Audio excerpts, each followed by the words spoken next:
Greetings, everybody. My name's Ubru, and you might not already know, the newest leagues, titled Trailblazer Reloaded, is officially releasing in old school RuneScape on November 15th, where you can play a limited time series account that has increased XP rates, boss drops, and a whole litany of cool and interesting relics you can use to enhance your league's experience.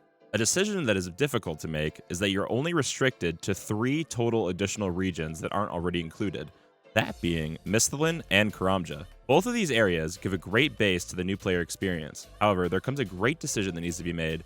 Which combat triangle will be the best to use? Also, which areas will reflect the best combat triangle to use with them? Considering that the range combat triangle seems to be the most broken in the last few leagues, I was considering a path of either melee dominant focus, taking selected regions like Mauritania, Asgarnia, and Desert, utilizing the increased speed of the melee weapons like Osmotum's Fang or the Scythe of Atur. And also, I was considering I could do what pretty much everybody's going to be doing this league, which is a mage dominant focus, taking Desert, Zaya, and Kandarin.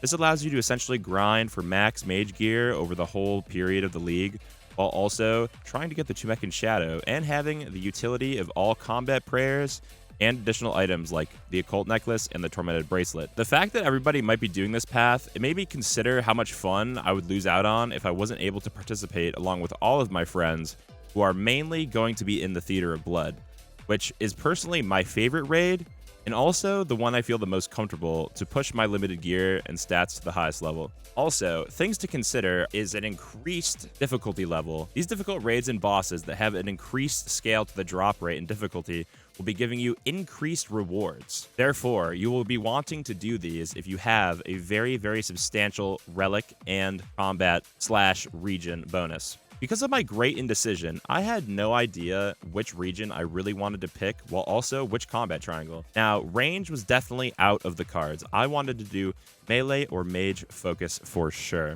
The thing is, I had to leave it up to chance. I literally just took a random wheel, went to one of those websites, and I put a 1 in 3.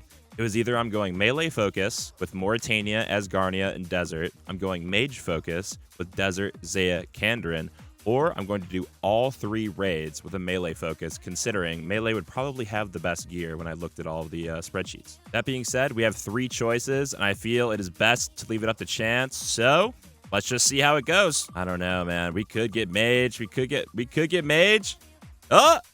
Okay. Looks like we are doing all 3 raids with the melee relic. This is going to be very weird, very unconventional, but I feel like it'll be probably one of the more fun things to do. Now, there's a lot of speculation currently in a lot of bigger streamers' chats that are considering this Din's Bulwark door method, which, in fact, your damage scales directly linear to the amount of defense you have when you're using the Din's Bulwark.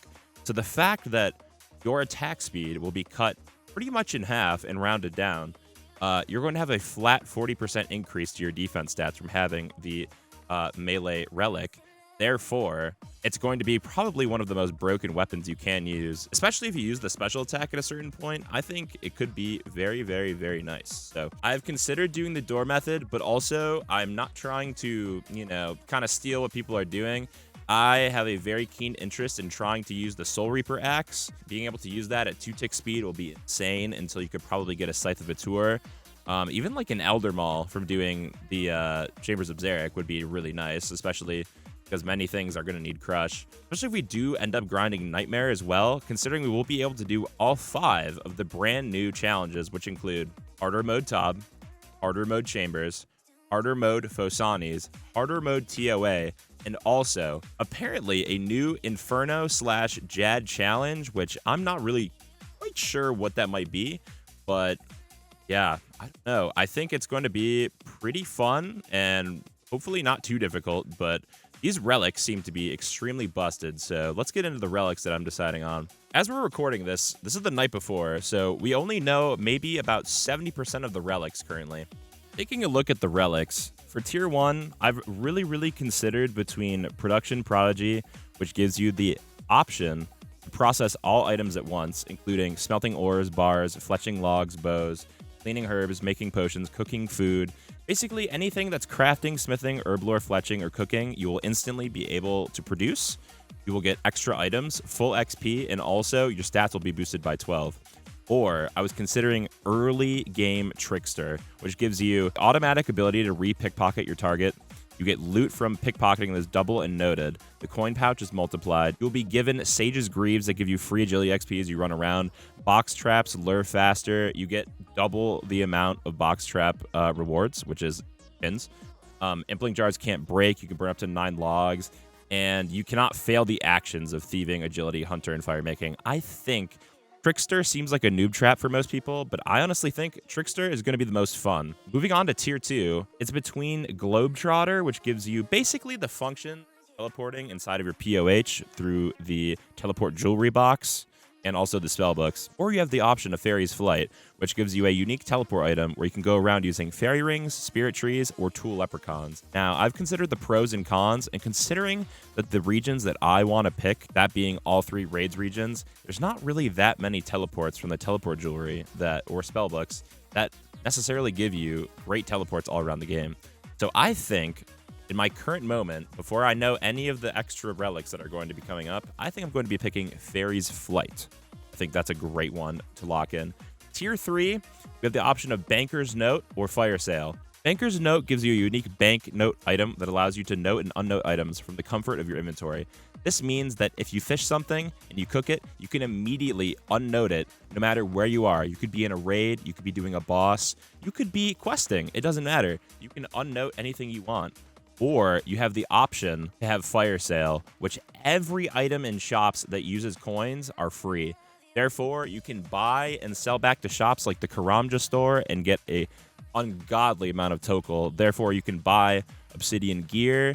You can basically just get a free setup as soon as you start, which I think I'm going to go with Fire Sale. I think Fire Sale seems like a noob trap, especially combined with Trickster, but honestly, I think we're just going for fun. Like, I think if you're trying to go for a meta build for endgame, go ahead and do that, but I don't think that that's the move. I think you should do what's fun in the moment, and maybe you'll regret it later, but at the end of the day, I think that that's the move to do. Moving on to tier 4, this is the combat tier relic, and of course, we want to pick melee, so we will be going Brawler's Resolve. This means that melee weapons with an attack speed of 4 or above have the stat have it round down. So that means any 4-tick weapon will be 2-tick, and that means that any attack speed of 3 or below have it rounded up. Basically, the biggest buff you get, if you have a 5-tick weapon, you're going to be attacking 2.5 times faster because you'll be having a 5-tick weapon that's attacking at a 2-tick speed like a blowpipe. Having that ability on top of 90% charges being saved, immune to all status effects, including poison, venom, anti-breath, both in PvE and PvP. If you are a wilderness player, that's pretty important. I feel like you'd probably want melee. You have a 10% chance to deal critical strike damage, which includes special attacks, giving you double damage, double base damage, which is crazy. Melee accuracy is increased by 50%, and melee ranged and magic defense is increased by 50. Therefore, it wasn't actually 40%, it was 50%. That is quite the buff you will be getting when you're using the Din's Bulwark. All right, moving on to tier 5. We have Treasure Seeker, which seems to be like a Blue Scroll relic.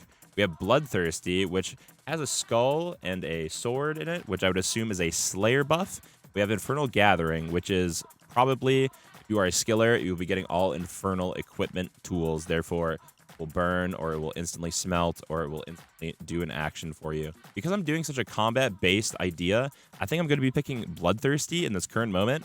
And if Bloodthirsty is not quite that great, like if you're not able to pick your tasks for Slayer tasks or get a Slayer Helm boost, then I'll be probably picking Treasure Seeker, as I am not probably going to be doing that much skilling.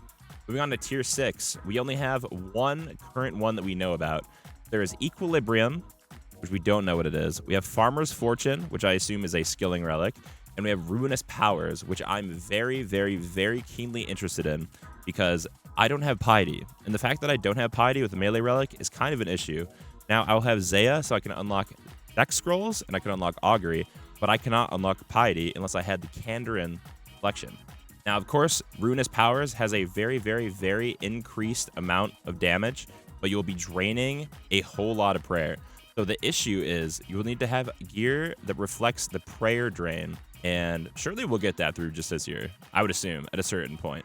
But Ruinous Powers is definitely my tier 6 selection for right now. Tier 7, we have Soul Stealer, which I assume is HP/prayer regain.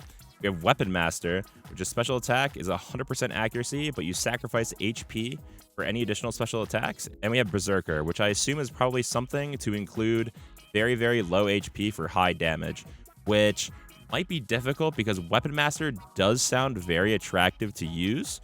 But yeah, we're going to have to see for tier 7. I have no idea. That's also going to be very, very late game. And we also have tier 8, which is the last tier that you're going to be able to get. We have Executioner, which is released today. Gives the player an axe that will deal killing blows to an enemy with less than 20% hit points. Therefore, if you've played any games like WoW, if you're a warrior, or if you played games like Risk of Rain 2, if you have the guillotine, basically you just get an instant kill ability once your boss is under 20% HP, which is very, very broken. And if you are on a raids team, you're going to want at least one person with this. Honestly, you're probably going to want one person with any of these relics. You have Undying Retribution, which is upon death, you'll be instantly revived with full hit points. Very, very broken. I wonder what the cooldown is on this. On death, you will deal damage to nearby opponents in a 5x5 area. You can do a increased amount of damage, like over 100 damage. We also have Guardian, which you have the ability to basically summon a very, very, very overpowered Thrall. It has 5 times the amount of damage possibility as a Thrall. It can be used alongside Thralls. It has a base accuracy of 45,000, which is a lot, and it can choose any combat style it wants. It can do an area of effect damage up to 9 targets. It lasts for 30 minutes at a time. It has no cooldown and can be instantly resummoned. I'm probably going to be picking Executioner just because it sounds so broken, especially with a melee relic. Like, I feel like you're going to be engaged anyways. Guardian is a safe pick if you want to be mainly solo, but I think I'm going to be a group raider this leagues. For me, it's between Guardian and Executioner. It really just depends on my friends, what they choose. If a lot of them pick Executioner, I might go Guardian. I'm not sure. Yeah, all these relics look really great. I'm super excited to get into it tomorrow. I have no idea how this is going to pan out with the other relics, but I think I have a clear, concise idea of how I'd like to start the day tomorrow. I'll be making progress videos for the Trailblazer Reloaded, so if you would like to keep watching these videos, and if you like it, consider liking, commenting, subscribing. I'll also be streaming some of my journey on twitch.tv/WOOOO. You can go check me out over there. Anyways, thanks again for watching the video. I appreciate you guys checking it out, and I'll see you guys in the next one.